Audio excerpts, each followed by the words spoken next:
जहाँ पाई लिंग परिवर्तन कले से ही देले प्रतारणा। प्रेम पाई मनुष्य जाति धर्म परिवर्तन करने घटना तो आपण माने अनेक शुणिथिबे, किंतु प्रेम पाई लिंग परिवर्तन घटना हुए तो प्रथम। सतरे प्रेम मनुष्य को कौन न कराए, प्रेम केउठी केमिति कहा सहित हो जाए ताहा केही कहि परिबेनी। प्रेम सामना रे बयस जाति धर्म वर्ण अक्षमता किछि मानेनी। जार निछक उदाहरण हेउछि बेगुसरायर एही प्रेम कहानी। अति अजब ए प्रेम कहानी, जहा विषय शुणिले आपण भी आश्चर्य होइजिबे। प्रेम पाई से लिंग परिवर्तन कले, हेले जहा पाई निजको बदलाई देले से ही शेष को धोखा देला। एभली एक संवेदनशील घटना घटिछि बिहार रो बेगुसराय रे। हेले एबे मामला जाई पहुंची पुलिस पाखरे। कहानी हेउछि सन्नी ओरफ मारिया यादव कर। बिहार साहेबपुर कमाल थाना अंतर्गत बाबूहारी गाँव बासिंदा हेउछंती सन्नी यादव।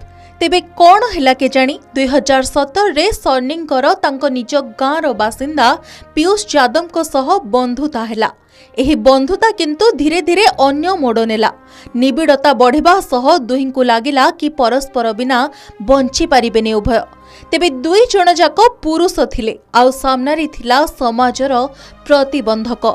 एसबु चिंता करिबा परे दुहे स्थिर कले विकल्प रास्ता खोजिबाकू। आउ सन्नी निष्पत्ति नेले लिंग परिवर्तन करिवे। सेही अनुसारे से 2019 रे ऑपरेशन पई योजना कले। एकथा तांको परिवार लोके सुनी भीषण विरक्त हेले। घरे तुमुल कांड घटिला, हेले सन्नी निजर प्रेम को पाइबा पई घर लोकंको विरुद्ध रे जाई बनिगले मारिया। 2021 मसीहारे मारिया और पीयूष गोरखपुर कोर्ट रे विवाह कले।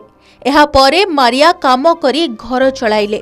एहा सहित पीयूष रो सबु दायित्व मध्य नेले। 2 वर्ष धरी सबु ठीक ठाक चलिला। 2024 रे मारियांको जीवन रे आसिला दुख। सेही वर्ष पीयूष काम पाई कोलकाता जिबाकू चाहिला। मारिया मध्य सहयोग करी ताको कोलकाता पठाइला, हेले एठी धोखा देला पीयूष।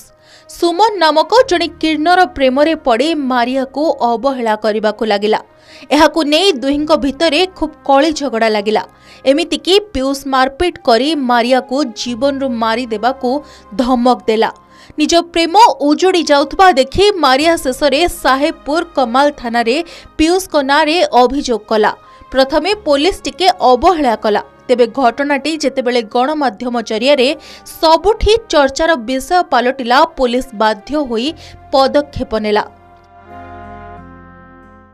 उभय पीयूष और मारिया को डाकी बुझासुझा करबा परे दुहे एबे पुणी थरे एकाठी होइछंती।